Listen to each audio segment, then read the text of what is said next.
Se dieron cuenta que iba a seguir. ¿Seguimos? Sí. Ya. No sé, ¿hay algún comentario? ¿Podemos hacer así como unos minutitos de interacción por lo que estamos estudiando? ¿Hay alguien que quiere hacer o preguntar o... Sí, yo quería decir algo, Roberto. Oye, a propósito de todas de todos los movimientos que nacen en los 1800, hay que recordar que también nace el marxismo con Karl Marx. Se le ocurrió al hombre ahí hacer un libro del Capital y bueno, después sucedió todo lo que sucedió. Pero también nació en ese tiempo, en esos años, el marxismo con Marx. O sea, todo eso tiene que ver con agitación política porque recordemos que un poco antes ya había empezado también, ¿cierto?, todo el tema de o sea, nace más o menos juntito a la revolución industrial, nace también, ¿cierto?, el marxismo, nace con fuerza, ¿cierto?, el tema del humanismo, el renacimiento. ¿Por qué se llama renacimiento? ¿No? Que está un poquitito antes también. ¿Qué es lo que busca el renacimiento? El renacimiento, yo te agradezco ese comentario porque son más antecedentes de un tiempo que se está preparando para algo grande que viene.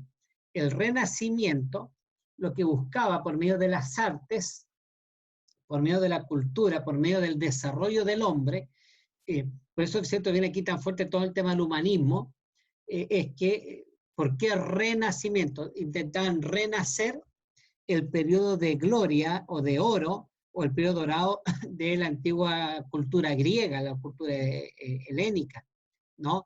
De ese tiempo, ¿cierto? Viene del tiempo de Pitágoras, del tiempo de Aristóteles, de Platón y de tantos, no solamente ellos, sino de tantos artistas que salió de Grecia. Bueno, en el tiempo, ¿cierto?, ya moderno, aparece ¿quiénes? La gran figura de Leonardo da Vinci, de Miguel Ángel, de Donatello, ¿quién más? El Greco, son tantos, que, o sea, en Italia, ¿no? La famosa familia, los Medici, ¿no? Fueron los que financiaron tantas cositas con respecto para que reflotara esto. Había dinero, tiempo, periodo de mucho bienestar económico. Cuando hay eso, permite, ¿cierto?, que renazca eso. El caso de Miguel Ángel, dicen que la obra más perfecta del Renacimiento es el David de Miguel Ángel. Dicen los expertos que de donde tú te mires y miras la cara de Miguel Ángel, él te está como mirando a los ojos, ¿no? Las proporciones que hace él. Pero no, entonces, es todo un momento que está sucediendo, pero antes, yo recién estaba hablando, el Casio de Reina y Cipriano de Valera fueron dos monjes católicos que fueron perseguidos y tuvieron que huir. ¿Por qué? Porque el solo hecho de traducir la Biblia para un lenguaje, ¿cierto?, popular, entendible, ya sacarlo del latín y ponerlo, ¿cierto?, en habla hispana, y más encima con las ideas que ellos tenían, que ellos ya, ¿cierto?, empezaron a rechazar algunas cosas de las cuales ellos convivieron desde niños. Eran dos monjes católicos, fueron perseguidos, tuvieron que huir. La primera Biblia, ¿por qué se llamó la Biblia del oso a esta? Porque en la portada, que es lo que tenía, un oso, había un árbol. Si ustedes buscan, googlean esa imagen, si alguien la quiere googlear en este momento y compartirla acá como fondo, la comparte para verla un ratito. Decía cómo el oso busca la miel, nosotros debíamos buscar la palabra del Señor. Para mí una de las imágenes más lindas, me gustaría algún día tener eso, y si no consigo una Biblia que tenga eso, les muestro que acá yo estoy escribiendo la Biblia, porque yo me propuse años atrás escribir la Biblia, y aquí tengo ya escrito todo el libro de Job, ¿no? Aquí está el libro de Génesis escrito, tengo el libro de Éxodo escrito, el libro de Levítico, Números y Deuteronomio. Y hoy día claro, me estoy saltando algunos libros, empecé con Daniel y voy del capítulo 7, entonces cuando yo ya tengo una cantidad, ¿qué le voy a colocar a la portada? El oso. Voy a buscar esa imagen para que me la impriman ahí. No sé cuánto me va a demorar, pues. ahora he tenido mucho tiempo aquí estando en la casa, bueno, no tanto con otra cosa que estoy haciendo, pero la primera semana, la segunda semana pude avanzar, pude terminar Job y avancé con eso. Ahí está, ¿no? Mira qué imagen más linda. Esto ya es emocionante, porque a veces uno mira fotos y cosas así. Cuando yo descubrí esto, lo que significaba el oso, ahí ustedes ven, ¿cierto? Cómo encontró qué cosa, el árbol, la colmena, y el oso encontró la miel y fue a... Yo pienso, me coloco en la mente de Cipriano de Valera, Cipriano de Casiodoro Reina y Cipriano de Valera, que cuando ellos descubrieron las verdades bíblicas, ¿qué es lo que hicieron? Era no poder parar de estudiar, de traducir cada joya que se iban encontrando. Muy bien lo dijo el Señor Jesucristo, dice que esto es ¿cierto? La perla de gran precio. El Señor, uno de los nombres que aparecen en el Antiguo Testamento del Señor, dice, cuando venga el deseado de toda la gente. Entonces, cuando uno lee la historia de la iglesia, dicen que cuando ellos descubrieron una verdad eran horas y horas y horas estudiando, sin luz eléctrica, a la luz de la vela. Y cuando ellos no se ponían de acuerdo en algún tema, porque habían diferencias, piensen ustedes que cuando me estoy pasando para la historia de nuestros pioneros, los pioneros de la iglesia venían de iglesias antitrinitarias. Oye, Jaime White era antitrinitario. Nuestros primeros himnos de la iglesia, incluso nosotros tuvimos hasta hace poco algunos himnos que tenían alguna estrofa donde no se mencionaba el Espíritu Santo, donde no se mencionaba a Cristo como Dios, porque nuestros primeros pioneros no creían en la Trinidad, no creían en el sábado. ¿Quién fue el que introdujo el sábado? José Beit. Pero antes de José Beit hubo una hermana, creo que es la hermana Ox, algo así es, no me acuerdo cómo se menciona. No sé si es Raquel Ox, o sé que el apellido es algo así, Ox, O-K-S, una cosa así. Que ellos empezaron a guardar el sábado, y cuando nuestros pioneros empezaron a descubrir eso, se encontraron con esta verdad. Entonces vuelvo a Casiodoro de Reina. Casiodoro de Reina descubrió esto, pero antes de Casiodoro de Reina está la invención de la imprenta. Y Gutenberg, ¿qué fue lo primero? Este alemán, Gutenberg, ¿qué fue lo primero que imprimió? La Biblia. Entonces, lo que está sucediendo cuando se mencionan estos cuatro, para abrir el sexto sello, el terremoto, la luna, el sol, la caída de las estrellas, ¿qué es lo que te está diciendo? Llegó el tiempo del fin. Y mis hermanos, yo aquí quizás debiese hacer un alto y pasarme a otro tema.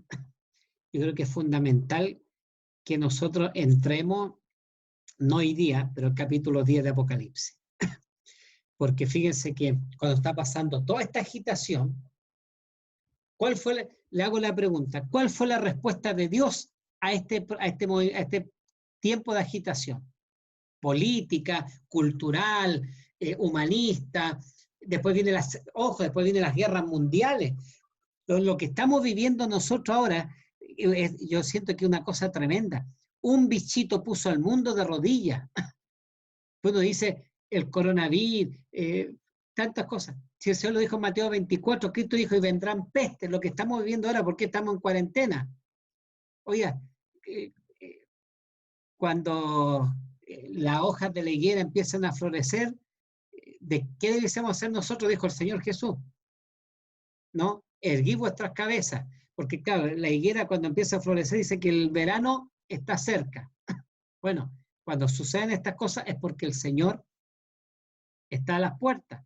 Entonces, cuando abren estas señales, cuando hay todo este periodo de convulsión, cuando aparecen las iglesias, y yo les mencioné 2 iglesias, pero resulta que está la conexión cristiana, aparece el metodismo, aparece un poco antes de la iglesia adventista, ¿qué es lo que aparece? El metodismo, aparece la iglesia bautista, aparecen los anabaptistas, aparecen es un periodo en donde, no sé cómo mencionarlos, pero el reloj celestial empezó a moverse como nunca.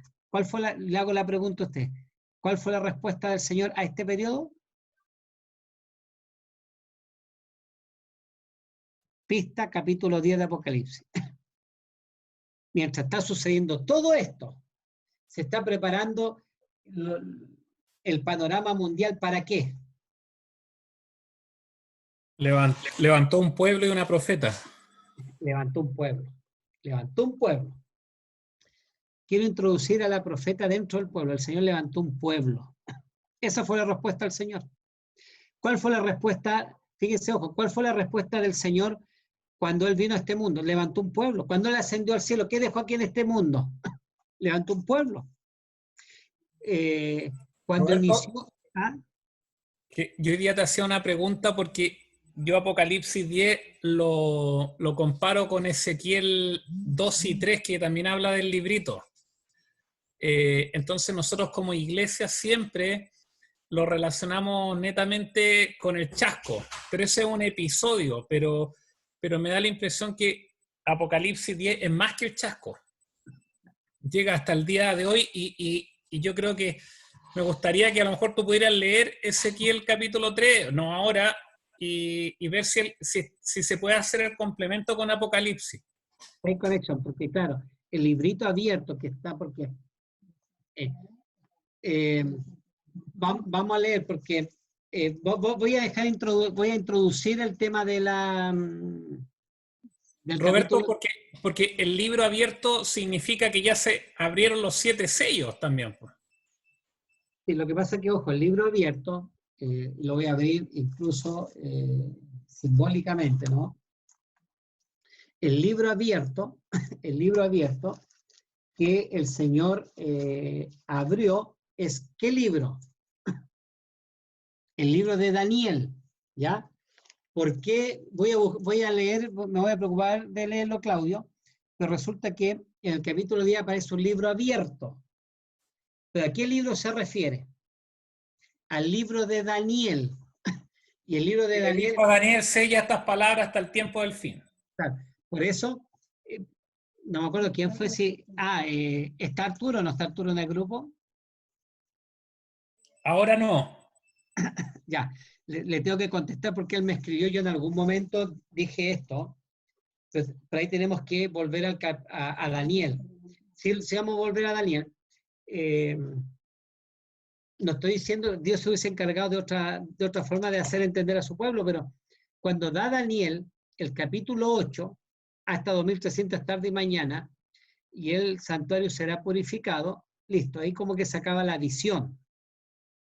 Y Daniel queda enfermo, y él empieza a pedir preguntas, empieza a pedir respuesta, hace preguntas, empieza a pedir respuesta, porque él no entiende. Y el Señor viene y le explica, viene Gabriel y le explica, y no entiende, ¿cierto? Y ahí se acaba. Dice, sella porque esto es para el tiempo del fin. Sella el libro. Perdón, el libro tiene que estar cerrado, porque no se iba a entender. Ahora, el capítulo 9, y aquí viene mi comentario, que yo dije que ahí algo me escribió, pero porque yo digo que no está en los planes del Señor. No estoy diciendo que eso no es una declaración mía que era así, solo que tómelo por último por un tema poético o homilético. Yo digo, el capítulo 9 no debiese estar, a veces pienso que no está en los planes del Señor porque eso obedece a la respuesta de una oración de Daniel. Daniel, como no entendió hasta las 2300 tarde y mañana, él hace una oración, ¿cierto? ¿Me siguen con eso? Y miren lo que hace mi asistente, mi mamá.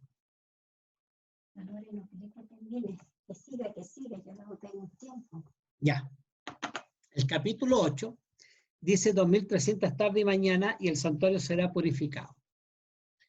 Daniel escucha esta profecía cuando está por cumplirse, ¿cierto? Por cumplirse los 70 años. ¿Quién habló de los 70 años? Jeremías. Creo que está en el capítulo 25 y en el capítulo 31 de Jeremías, donde dice que a los 70 años de las desolaciones o de la deportación, el Señor los va a traer de vuelta. Entonces, cuando está por volver, aparentemente, pero Daniel no volvió, pero cuando está por cumplirse eso, él escucha 2300 tarde y mañana. Y el error que comete él es pensar que el Señor está hablando de qué santuario, del santuario terrenal, que está destruido. Entonces él dice, ya, ahí lo va a restaurar, porque vamos a volver. Y el Señor no está hablando del santuario terrenal. ¿De qué santuario está hablando? Del santuario celestial. Hay una cosa que entendió muy bien Daniel. Entendió que 2300 no era literal, que era profético, que estaba hablando de 2300 años. Entonces, ¿dónde se equivocó? Dijo, va a tener que pasar 2300 años para que el Señor cumpla, no eran 70 años. Por eso el capítulo 9 empieza con esta oración y dice él, en el año primero de Darío, hijo de Asuero, de la nación de los Medos, que en el año primero de su reinado, yo, Daniel, miré atentamente en los libros de los números de los años de que habló el Jehová al profeta Jeremías, que habían de cumplirse las desolaciones de Jerusalén en 70 años. ¿Te das cuenta? Entonces,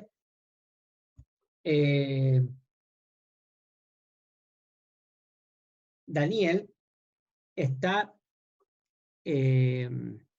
confundido con respecto a esto y le hace la oración para rogarle al Señor, de alguna forma, cumple lo que nos habías dicho.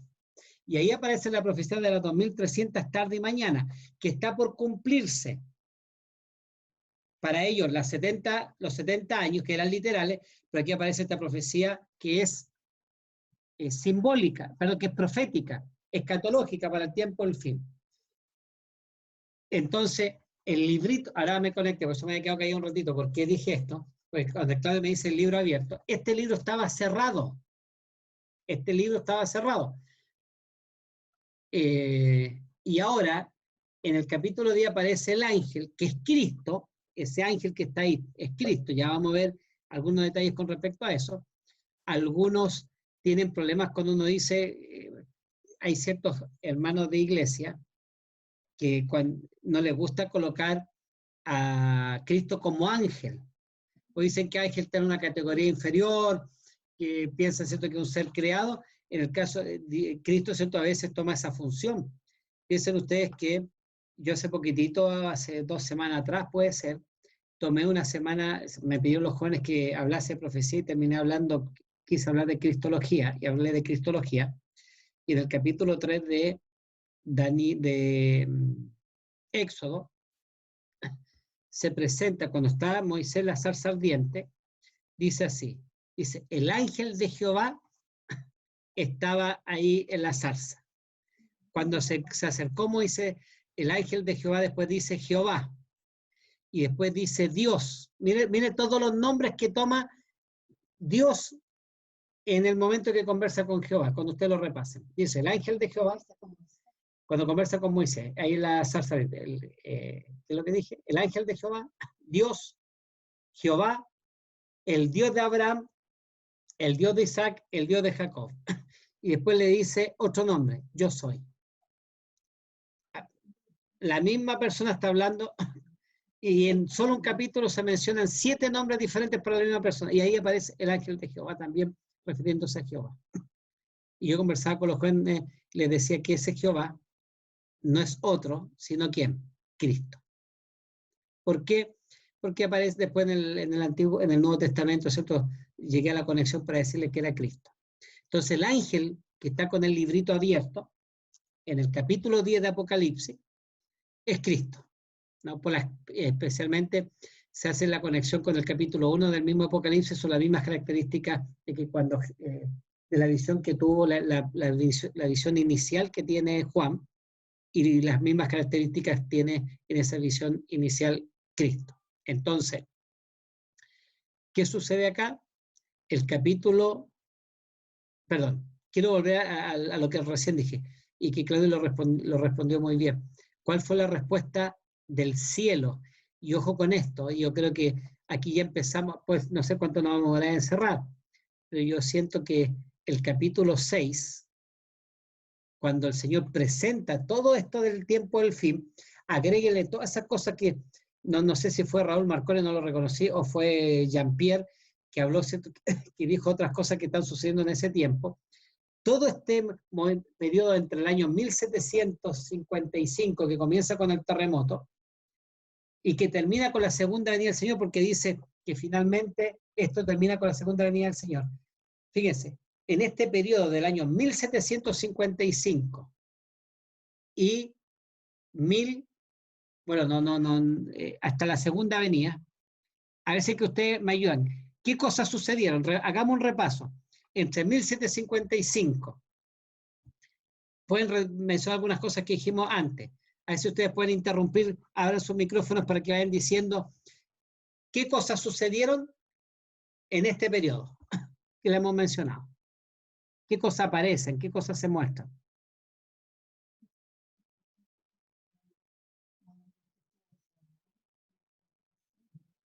Bueno, Todo lo que tú mencionaste, Ya, pues, repasemos este periodo del tiempo del fin. ¿Qué cosas suceden en el planeta? Está hablando del planeta. El terremoto, El terremoto, la lluvia, las estrellas, la lluvia, la oscuridad, el sol, el sol, ¿qué más? Ya. la luna. La luna. Pero ¿qué más cosas suceden en todo este periodo?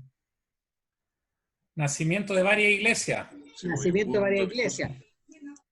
Hay un despertar, eso parece que lo dijo Rubén. Ojo con ese, se me había escapado, parece que le reconoció a Rubén. Hay un despertar en el año 1800, hay un despertar religioso en Estados Unidos. Y no solo en Estados Unidos, sino que en diferentes partes del mundo. Mencioné lo que pasa con Manuel Lacunza. Eso lo dice muy bien El conflicto de los siglos. Ojo con ese libro, es un libro que nosotros tenemos que volver constantemente.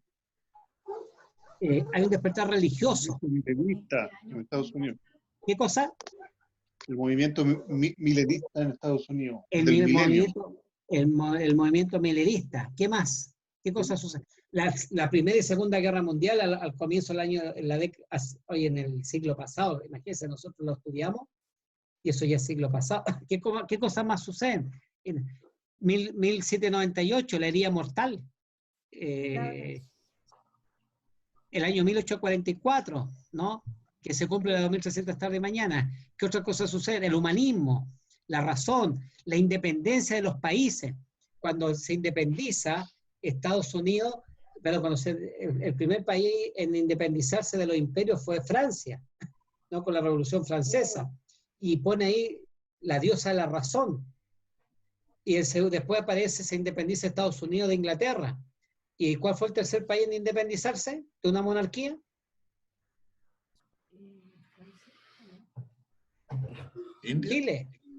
Chile. ¿No? India se independizó hace poco, los ingleses devolvieron, piensen ustedes en la lucha de Indira Gandhi, fue hace poco. Chile fue el tercer país en el mundo en independizarse de una monarquía. Entonces hay todo este despertar en ese periodo, de los 1800, de los fines de 1700, mira todo lo que sucede en el mundo, en el planeta. Hoy día, el tema de las pestes es una señal más, ¿no? Hoy día yo estaba repasando si el Claudio les puede compartir. Claudio, tú hace un poquitito atrás, cuando terminamos el estudio de Daniel, me mandaste un link de la iglesia de Palermo, en donde el pastor Carlos Rando, que fue un pastor argentino que ya está jubilado, de forma magistral habló acerca de, me encantó cómo abordó el capítulo 11 de Daniel. Si lo puedes compartir con las personas acá. ¿Te acuerdas, Claudio, de ese link que me mandaste? Entonces, él habla acerca de cómo aparece, pero de forma detallada, cómo pasa de los emperadores romanos a tomar del sumo pontífice, cómo agarran el poder, ¿cierto? Cómo nace el cuerno pequeño prácticamente.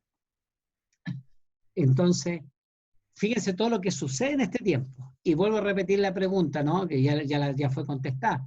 ¿Cuál fue la respuesta del Señor? Para este periodo, el Señor levantó un pueblo. El Señor levantó un pueblo.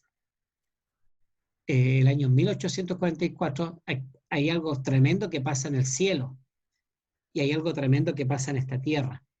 El año 1844, el 22 de octubre, el Señor, no es que antes no podía pasar, porque él tenía acceso al trono celestial.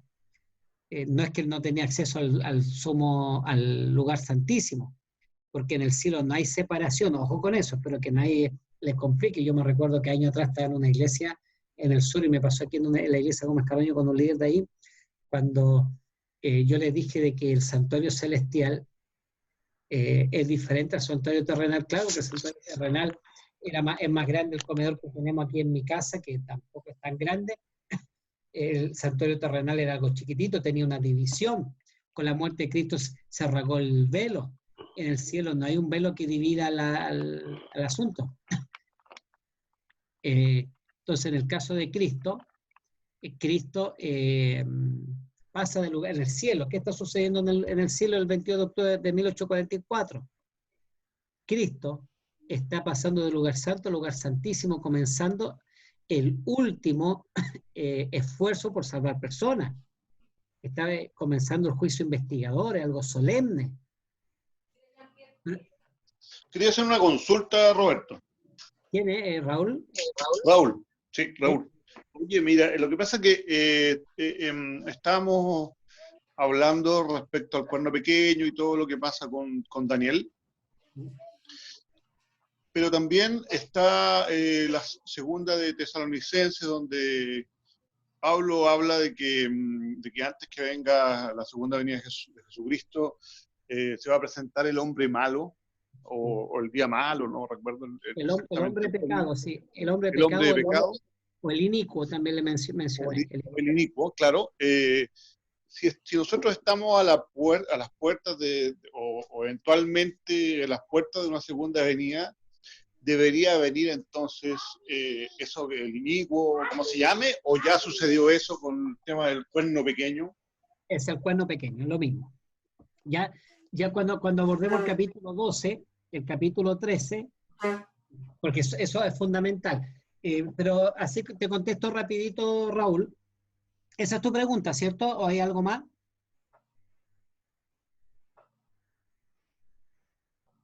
Me parece que esa es la pregunta. Eso era. Mira, Daniel, hay 4 partes de la Biblia que hablan del mismo tema. El primero que lo introduce es Daniel. Tiempo, tiempos y medio tiempo. Y el capítulo 7 y el capítulo 8 hablan, bueno, el capítulo 11 también, pero el capítulo 7 y el capítulo 8 nosotros lo dominamos más porque son más fáciles de entender. El capítulo 11, el pastor Carlos Rando lo explica muy bien, ojo con eso. Y hay una predicación, Claudio, si también la puedes compartir, del pastor Ángel Manuel Rodríguez, también buena, que habla de ese periodo que explica la parte final, ¿ya? Quizá lo podrías compartir cuando entremos en este tema del cuerno pequeño. Entonces, Daniel habla del cuerno pequeño. Ya lo compartí. Listo. Ningún problema. Pero el Señor Jesucristo también lo menciona en Mateo 24. ¿Qué es lo que dice Mateo 24? Cuando veáis la abominación desoladora de la cual habló, ¿no? Fíjate cómo lo menciona él. Abominación desoladora, cuerno pequeño. El Señor también se lo manifestó a Juan, y Juan en el capítulo 12 habla acerca de la bestia, ¿no? En el capítulo 12 y después en el capítulo 13 habla acerca de la bestia que sanó su herida. Ese mismo periodo, ¿a qué periodo se habla de esto? Los 1260 años, los 42 meses, o tiempo y medio tiempo. Y es ahí donde Pablo, ¿qué es lo que sucede? Y aquí explico esto. Y me voy a terminar porque ya creo que quedan 6 minutos. Entonces, viene y Pablo, en el capítulo 1, pero en el primer libro, no en el capítulo, en el primer libro de Tesalonicenses, le escribe a ellos, le dice, y le habla acerca de la segunda venida, y le dice así, en algún momento dice Pablo, a ver si lo encuentro rapidito, acá está. Hablando acerca de la venida del Señor, dice, tampoco queremos, hermanos, que no debe ser que los que duermen, por lo cual os decimos, dice el Señor mismo con voz de Armando, con voz de... Ustedes conocen esa parte, dice, entonces los muertos en Cristo resucitarán primero, luego nosotros, los que vivimos, los que hayamos quedado, seremos arrebatados. Entonces, esta frase provocó en la iglesia de Tesalónica 2 cosas. La primera, una efervescencia por la segunda venida del Señor. ellos con esa frase dijeron: el Señor está a las puertas.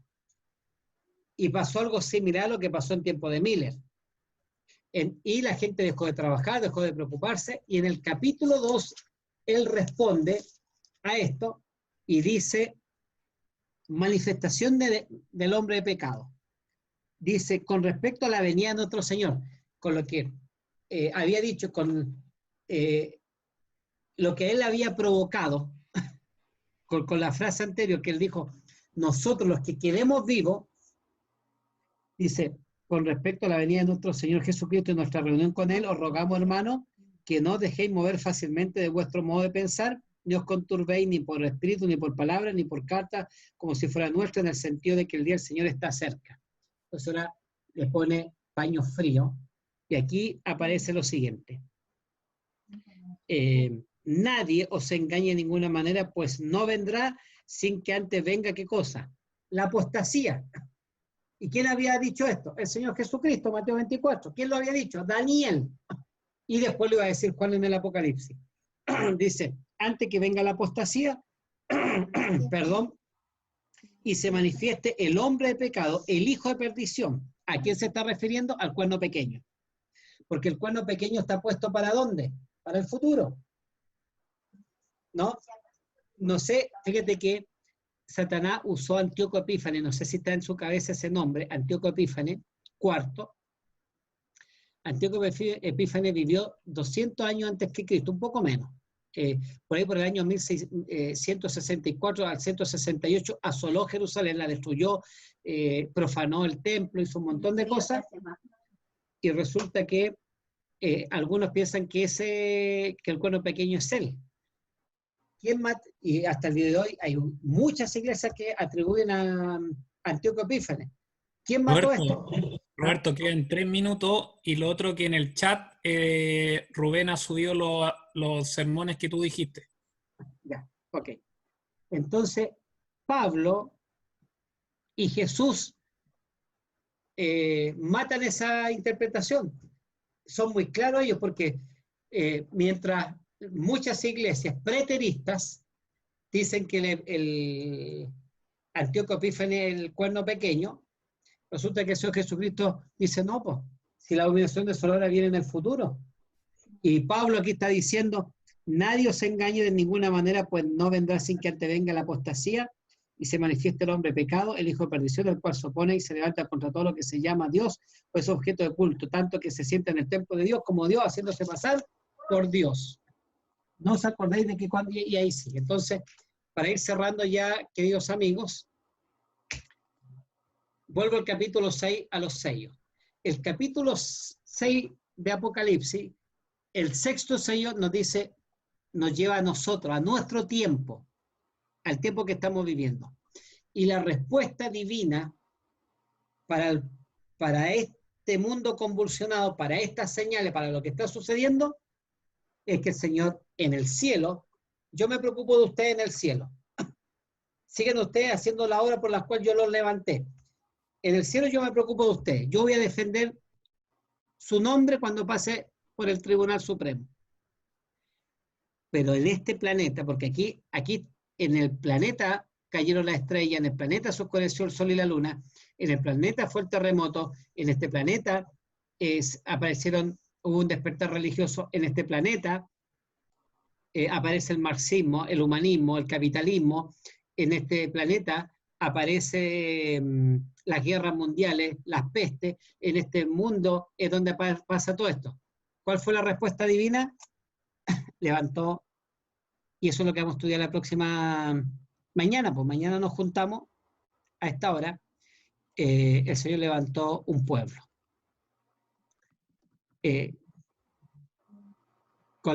Espero, si mi mano aquí me está retando, espero haber dado respuesta a la pregunta de Raúl, pero cuando lo analicemos es posible que lo abordemos con más calma. Queridos amigos, el Señor nos levantó con un pueblo. Si se corta, yo les pediría que ustedes como familia, o si están solitos, hagamos una oración de forma individual para terminar esto, ¿ya? Pero el Señor nos levantó como pueblo para la predicación del Evangelio. Eso lo vamos a estudiar la próxima semana. Perdón, mañana. estamos viviendo los tiempos del sexto sello. Y el sexto sello termina con la venida del Señor. Entonces,